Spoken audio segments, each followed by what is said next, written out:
Last month, 100 South Korean students made a special trip to China in celebration of the 100th anniversary of the provisional government's establishment.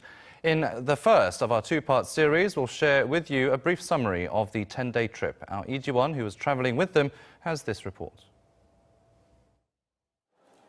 In this quiet corner of Chongqing in China's southwest, a crowd of students excitedly walk into the narrow alleys.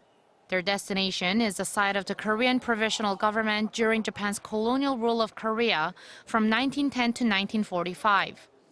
Chongqing is where the provisional government stayed for the last 5 years until Korea was liberated at the end of World War II. The provisional government was established in 1919, but they had to hide first from the Japanese soldiers and later also from the bombs of wartime, so their traces are hard to find. But among all the sites, this one is the most well-preserved. 100 young leaders from Korea have come here to see where the modern foundation of their country was established, something they find inspiring and overwhelming. Seeing the chairs, the office, and the beds our ancestors used while working for our independence, I felt a mix of feelings. They fought so hard for our country despite the tough environment. It's because of them that we are where we are today.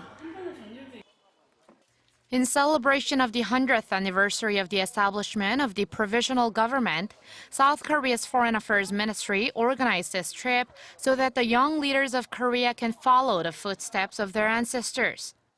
Starting from Chongqing, the students went in reverse order to 6 Chinese cities that hosted the provisional government. These famous places include the city of Jiaxing, which was the refuge of the provisional government's leader Kim Gu. Also the memorial halls and memorial parks of the fallen heroes.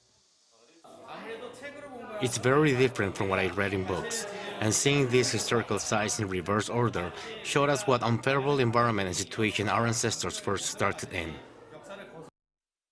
Now in between cities, the students were also entertained with various cultural performances and talks that helped them better understand the history.